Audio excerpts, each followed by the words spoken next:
Hey everyone, and welcome to Already Cancelled. I'm Peter, that is Connor, and we are going to talk about Star Trek The Next Generation Season 2, Episode 5. It's called Loud as a Whisper. So, full spoilers for the episode, as always. And this episode, I want to pull Connor up here, actually, for something he said at the end of the last one. Because when I told him the plot of this, he Yes, says, I know where this is going. he's like, "Oh, I bet it's not really about we'll never see the actual conflict between the two tribes. It'll be about the journey to them." So I laughed when I was watching this episode because we do get to the conflict, and the entire thing revolves around how we're going to deal with this conflict. Do you know, for the first 20 minutes or so, I thought, yeah, I'm right on this one. And then do you know what? I hope I was wrong. Yeah. But I do not regret making that statement because I feel like most of the time that has in the past that has been accurate. So the Enterprise go and picks up this mediator called Riva, who turns out to be deaf, and Picard goes in person with Troy and Worf to go and greet him, and he has these three people that he calls his chorus who come with him, who telepathically are linked to him and can hear his thoughts and feel his feelings. And they speak for him, and each one represents a different aspect of who he is. So one guy is the raw intelligence and the logic and the kind of the harsh. The other guy is like the libido, the romance, all that kind of thing. And then the woman is like the wisdom and the thing that sort of ties everything together, kind of thing. And I laughed actually during this scene quite a bit because. So they come in, and there's like a brief moment where Picard and that are realizing, okay, they're speaking for him, right? And at one point, Riva gets really upset because Picard addresses them instead of him. So now you're talking to me, so you talk to me, even though they're the ones speaking. But I can that one felt really natural. It's like talking to the interpreter instead of the person themselves. But what made me laugh in this scene is that when he's describing what each one of them represent, when it gets to the guy who's the libido, it just cuts to him staring at Troy. Hey, Troy. as he's saying, he's the libido, the love, the passion, and he's looking right at her. And then later on, when she says, "Oh, this is a very eloquent way of communicating," she's like, he's like, "Oh, that takes an advanced mind to respect." And I love that it has this extra tinge because it comes out of that voice. Yeah, it's just pretty good. I was laughing quite a bit, especially because as the scene went on as well, it got to the point where he was kind of complimenting her quite a bit for being an empath and keeping up with this stuff, and the whole thing was coming from the libido voice, dude. So the whole thing was, I was like, I'm glad. The whole thing is like he's just hitting on her. Yeah, I'm glad Riker's not in the room because he would feel very awkward right now. That's very tense. But of course, to come back to the ship. And he gets introduced to Riker and some of the other bridge crew. He kind of reacts to Data being like, "Oh, you're unique," and then Geordi, he kind of comments on his visor. "Oh, that's kind of like my chorus. It's like an aid to help you with your difference, essentially." Yeah, and the idea that but equally both of them would be lost without it, and they feel like they see/experience more than they would do without if they were just quote unquote normal. Yeah. So. Yeah, and then he insists that Troy be the one to show him to his quarters, if that's okay. And again, all just kind of awkwardly. Says Mr. Libido. Yeah, just standing around like, yes, I guess that's fine. And the other two don't even come with him out of the room. It's just Libido Man comes with him. And he chats to her about being on the ship and about communicating, about wanting to have dinner with her and then all sorts. And all of that stuff was just cracking me up because all of it was just like the way he was staring at her. Just the first time he's explaining that this guy who speaks for him is the libido. He's just glaring right at her with his Jesus-looking beard and robe. It's one way of putting it.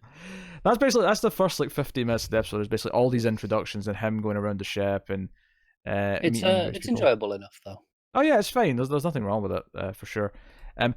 But that's basically what it is. And then they get to the planet, and there's a little bit of prep beforehand where they're in the ready room and they're talking about, "Oh, how do you do this?" He's like, "Oh, I'll find a common ground between them because they're dealing with these two tribes that have been fighting on this planet, Solaris 4, and they're going to try. And they want to basically broker peace finally after decades, if not centuries, of war." Yeah, but there's an interesting beat where Picard's like, "Right, so shall we get you up to speed on the situation?" and and give you all the information about all the what the fight's all about, or what they what they claim it's all about. And he was like, "Nah, I'll just go down and talk to him. It'll be cool." Yeah, he comes off just a little bit arrogant, a little bit too sure of himself. Yeah, he definitely does. Which does come back to bite him, of course, but his logic is relatively sound in terms of it, because he rightfully points out that they've been fighting all this time, and now they want someone to help, bring them peace. Like, something's changed, like something recently changed. Yeah. And yeah, so they go down to the planet and they set up, and two people from either alien faction show up. It's all very tense, and they're kind of standing. Riker's there, a few of the crew are there as sort of security detail, and one of them goes to shoot Riva. One of them says, "Oh no, death before all this peace crap," and Riker pulls him out of the way, but hit all three of his chorus. And this was actually quite a brutal death for an episode of Star Trek, because it is kind of like a phaser thing where they kind of disappear afterwards, but before they disappear, they flash to just like gory skeletons for like a second before they disappear properly. I'm going to liken it. It's the Dalek effect. This is a long running thing in Doctor Who, where when they're hit by the Dalek beam, they flash to the X-ray kind of shot. Well, yeah, but that's an X-ray. This was more like the Predator. Predator, like it's like just flesh on bone. It was uglier in a good way. Yeah, I mean, maybe smile. Kind of reminded me of that. I ain't gonna complain about it. Like it, No, it looked decent. And then so that's kind of really affects Riva, because they beam out right away, and the guy who was on the same team, the same side as this renegade who tried to shoot him, he actually shoots the guy. His partner shoots him, and takes out the culprit, and he's like, "No, please, he doesn't speak for all of us. Please, we want peace." He's begging for them to stay, but Riker's like, "No, we need to get out of here now. Beam us up. It's not safe anymore." Yeah. And when they get back up, it's basically this episode is essentially about this dude Riva kind of losing his. He literally loses his libido. Yeah. He loses his mojo, and it's kind of about him learning how to deal with that and then retake his weakness and turn it into a positive. Yeah, because he's a renowned negotiator. Like, he was requested by name by the alien race for this. It's mentioned that Worf was feeling a bit tense before meeting him, because he actually brokered a big peace thing with Klingons at one point. There was a dispute he dealt with. This guy has a reputation as being the best. So this is kind of like a, we said before, he was kind of arrogant feeling. This is knocking him down, back to basics, making him realize why he was good at what he was. It wasn't just his reputation. Yeah. In many ways, it's the Dark Knight Rises. Gets too big for his boots and has to go back to basics and realizes how to be Batman again. I want to argue with you, but I can't. No, it's the plot of that movie. That's what it is. It is, yeah. We talked about that in depth. We did like a 90-minute plus review of that. That would make the episode better, actually, if the alien who shot him came out and was like, "Wow! Victory has defeated you, Riva!" Do you know what made me laugh more? That first noise you made sounded more like Danny DeVito's penguin. I'll take it. I don't mind doing that. And then I was like, "Oh, that's supposed to be Bane." Okay, fine. I need the ball. Victory has defeated you, Riva. Yeah. Is that better? It's closer. Yeah. It's better than the first noise. Yes, the fire rises. So, no. And ultimately, he's kind of moping. They're trying to speak to him. Data learns sign language because they can't speak to him. They're struggling to understand what he's saying. So Data goes and learns sign language very quickly. He just goes through it like super fast. And well, someone has to at this point, right? What I love about it, though, is that when he comes out to tell Picard that it's been successful, he's like, "Yes, I understand sign language," and he says, "This is two people walking on a beach. This is two people walking on a beach at sunset." And he just keeps adding more things to the sentence. It's like, "This is two people having a nice time walking around the beach as the sky is this at sunset." It's proper, full-on, just run-on sentences. Yeah, he just keeps adding to it, and you get the impression that he's going to go through the entire, like everything you can possibly say in sign language, and Picard's like, "No, that's enough, Data. I get it. I get it. You can communicate. Go speak to him." Let's speak to him. Let's find out. And obviously he's very upset about his chorus. There were, it wasn't just people who helped him; they were family. They bonded in such a level. It took years They were part of his life. Yeah. For decades. Well, not just part of his life though. Like he specifically explains that it took years to build this connection with them, where they feel his feelings, that they feel, so it's not because when Data is like translating for him, he explains that you're not going to really get any of the emotion from what Data is saying. Whereas his chorus, they would feel his rage, they'd feel his ambivalence, they'd feel his passion, whatever, and they would always like sort of make sure it comes out in the words as they're saying it.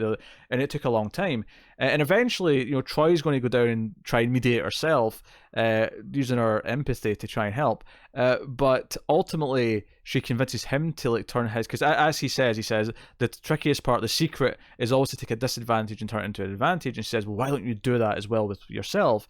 And he gets this genius idea that by teaching them, the two factions of this alien species, sign language so they can communicate with him, they'll essentially bond and learn to communicate with each other at the same time, and it'll slow everything down. Nothing happens quickly when you do this. So, because Data points out when they drop him off, when he reveals his plan, he's like, it took me, minutes to learn sign language. It'll take months to do this. And he's like, yeah, that's why it'll work, because it'll take that much time of them having to go through this process. And again, it's the humility compared to the arrogance at first, where they expected, he'll be in there for a week or two, problem solved. Whereas now it's no, this is a long-term project. Yes. But it all makes sense. No, it does. No, it's not the best episode in the world, but I think the core ideas of it make a lot of sense, and it's got a very Star Trek-like message of like accepting what you are, and because even the conversation about him relying on his chorus and Geordi relying on his visor. Yeah. It's a very Star Trek thing, is to say, no, like now we've advanced beyond caring about these things. We accept our differences and we use them. It's a weird extrapolation where it's the future version of you wear glasses, right? Without them, I assume you struggle to see, at least on some level. How blind you are, but Yeah, I'm not that blind. I just struggle to read. But okay, sure. I can cross the road and not get hit by a car, if that's what you're asking. Sure, but you wouldn't be able to read comfortably. No, I get a headache. I get a headache, and it's kind of blurry. Yes. Right, and this is kind of it's just an amped up version of that, really, for all intents and purposes. And again with Reva, it's an amped up version of a deaf person having a translator, and then learning to communicate on their own, as opposed to having a translator for them. Yeah, and communication is important. It's the most important thing of any relationship. I mean, and not that I need Star Trek to tell me that. It's quite obvious that that's the most important part of any relationship. But that's Star Trek in a nutshell. Yeah. But no, I mean, all of this made sense. The actual kind of because obviously there's the romantic dinner scene with him and Troy, where she wants rid of the translator so they can just be them. So he kind of awkwardly tries to like sign language, and she kind of, I assume her empathetic like abilities are helping here. Yeah, when she's trying to understand them. Because I was like, this feels like a bit of a reach with if you're just going on the sign language alone, and she doesn't know the sign language. This feels like a bit of a reach of how she's getting to that. So I assume it's mostly the empathy. Yeah. It's like I imagine it's given her a bit of a head start here in terms of understanding it. Although I will say, at one point before they had the idea to get Data to learn sign language, Picard says to him, "Can you write what you're saying down?" And I thought, yeah, until Data's got the sign language, just do that. Well, why not write the thing down? That's a fair request. You would think so, wouldn't you? It's a fair request, but he's being too stubborn, I guess. Until he calms down and realizes. I think it's very intentional. Sure. Even then, he's too arrogant. He's too stubborn. Yeah. He thinks he's lost the one thing that let him communicate with the world. He's not. He's too caught up in the emotion to realize that there's other options. There's other ways he can do this. Exactly. So that's kind of his thing. And then obviously Geordi does have one scene with Pulaski late on in the episode, which interestingly does not have a resolution. It does not have a scene that comes after where you get an answer, where she says that, we could fit you with eyeballs so you don't have to wear the visor, but you'd lose about 20% of the visual capabilities you have with the visor, because he gets a lot of different types of spectrums and he sees things in a unique way. And he's like, 20% is, a lot when I'm used to, I've had this for years, like I'm used to seeing this way. And then she offers an even more extreme option where I could probably, with a replicator, regenerate your eyes and your optic nerves. It's a bit risky, but you'd be able to see like a normal person. So he essentially gets this choice of like becoming normal again, or like everyone else. Again, I hate using the word normal. It feels a bit mean, Yeah, but you know, it does. but you know, regular vision, or staying what he is. And much like he said at the start of the episode when he met Reva, like he doesn't resent being blind or the visor because he likes who he is, and that's part of who he is. Yeah. So I don't think it needs the follow-up scene because No, that's true. It's just because we already know the choice. Because it does, but it does end. The scene literally ends with him saying, "Oh, I'll need to go and think about this." So it is kind of weird that there's never like a resolution scene to it. That's fair. It's a bit strange. There's a lot that you throughout the episode. It's more okay, relying on himself and who he. The rest of it is rediscovering who he is. And Joe, presumably, is seeing this and is like, okay, I get it. I don't need to do anything extreme. Yeah. So no, I mean, yeah, it's a fine episode. It's not like I don't think it goes above and beyond. It doesn't like strike me as one that is going to be particularly memorable. No, it's serviceable and enjoyable enough. Yeah, the messaging's fine. It's a solid positive message, which Star Trek usually does. But and it has. I think the love stuff with Troy. I mean, a couple of moments of it did make me laugh, so I'll give it some points for that. But I wouldn't necessarily say it was good. The actual romance angle. I think it was more laughing at it being a bit awkward and cheesy and not the best. I don't think I was laughing for the right reasons. Yeah, and how many times have we done this where someone comes on the ship and has the hots for Troy, and it was the same. The only difference last season was we also had Tasha that it could also be. So that happened a couple of times. It feels like we've got a trend in the lady characters where this is the sort of thing. We're 5 episodes into the season, and Troy's had this relationship with Reva here. She's been knocked up by an alien. Mm-hmm. Have I missed any others? Did the rogue try and get it on with her as well? I don't think so, actually. I don't think he did, but I had to think about it. He was just every other random woman on the ship. Yeah, but I had to think about it for a second. Yeah. because he was trying with everyone else, so I had to. He was, yeah. I had to think about it. So no, in last season she tried to get married off at one point, and that was a whole thing. Yeah, it's the weakest part of the episode, and that may just always be true whenever they pull this. Whenever they pull the person has the hots for Troy, and we have to have a connection before the plot plays out, kind of thing. Yeah. So that's the weakest part for sure. But the overall kind of message of what it's doing it's one of those episodes where like you could cut like 10 to 15 minutes out of it, and it'd actually be a really solid 30-minute episode. Yeah, I agree. If you take all the romance stuff out, it's just it's okay. Yeah, no, I mean, it's a solid episode. It's a solid episode. None of the romance stuff is bad enough to really drag it down. No, it's just superfluous. Yeah, and Wesley's on the bridge at manning the navigation a couple of times, but that's about it. We don't see anything else of him. Yeah, so. Point in the good column. Not complaining. There is an interesting bookend to the episode though, where Picard's obsessed with the solar system here that they're going to. The third planet's got this really weird orbit that he can't quite get his head around. And it's like this shouldn't exist, and yet it does. Yeah. Yeah. How would you read into that? It's that okay, but what that mystery of it's kind of Reva or Geordi. It's like okay, they're unusual. But they're there, and but they work. They work and they fit in, even though, for whatever reason you go, well, they should be hampered by, whatever, their individual, problems, but they're not. They're completely fine. They just get on with it. Yeah, they adjust and function as is, and that's what this weird planet's orbit is. Yeah, no, I agree. It does have a weird ending though, because Troy comes into Picard's room, and Picard. Just wants to say, I mean, I know you sense how I feel, but I just want to say the words like, I appreciate what you do in this ship, and good job. And then it just cuts to the outside of the ship, and the credits play. Like I don't know, it was a really good ending for me. I think the reason why I feel that way is because it didn't really feel like there was an arc in the episode where it was about the way Picard like perceives her value in the ship as her job or anything like that. It felt like Picard, for the most part, was just there to act as captain when he was talking to Reva and stuff. Yeah, but he was never like Picard. Never really seemed to have much of an arc himself this episode, outside of just the setting up the themes at the start with the planet orbit. It is, and that's not a negative in itself. Sure.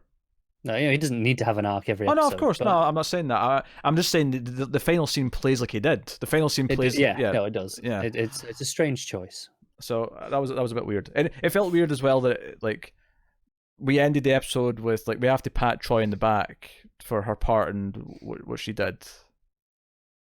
Yeah. So the final scene just felt weird to me. It wasn't a bad scene, and it didn't like. It just, I don't know, It was a bit strange. Nothing in the episode felt like it built up to this, like him making it clear that he appreciates her. Yeah. So I don't know. That was a bit weird, but hey, yeah, that's Loud as a Whisper. That's episode 5 of season 2 of The Next Generation. TNG, as the kids call it. Yeah. So what have we got next time? I'm kidding. No kids today are talking about Next Generation. They're not talking about Star Trek. They're talking about Fortnite and Despicable Me. They might be talking about Star Trek soon once the animated stuff hits. Oh, maybe they'll catch them young. Hook 'em young. That's CBS's tactic. The drug dealers just hook 'em young. And hey, if it works. Episode 6 is called The Schizoid Man. I like the title. I'll say that first of all. Yeah, that's a good title. So here's the description of IMDb. A dying antisocial scientist. Oh, I'm relating to this guy already. A dying antisocial scientist comes upon the perfect vessel in which to preserve his intellect and arrogant personality. Data. Oh, I knew it was going to be that. Yeah. A mad scientist tries to take Data's body for himself. That's actually I'm into this concept. Yeah, I'm into this. Notably, a higher average rating than this episode as well. So good. Always good. Always good to be on the up. Yes. Or we go back down after. Oh well. But anyway, that has been Loud as a Whisper. So thank you very much for watching or listening. We appreciate it. Let us know what you think of the episode in the comments below. Like and subscribe, all that stuff. You can get us on the Twitters at mailed_fuzz for channel updates. And you can, of course, support us over at patreon.com/mailedfuzztv if you want to support us over there for as little as $1 per month. And you get these Star Trek reviews a week early. You get various other bonuses, such as exclusive episodes of some of our other shows.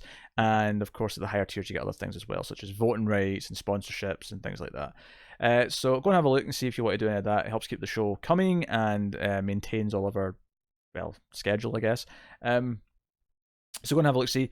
And then, of course, you can support us by rating the podcast in the podcast app that you use and stuff like that. A good rating, obviously. A low rating doesn't help us, but a high rating, 5 stars, that helps. Yeah, it does. But yeah, as for promoting other content we do have classic Star Trek. This is Star Trek. We have classic Twilight Zone reviews that I do with Tara, which you can also find on the YouTube page. And there is a podcast feed for that as well called Fuzz in the Zone, which is not up to date yet because it started a little bit later, but I've been sort of catching up as it goes. So go check out that too. But otherwise, that's us. So thank you once again for watching or listening. We always appreciate it. Keep watching TV, guys. Actually, keep watching Star Trek. And to everyone but Connor, live long and prosper.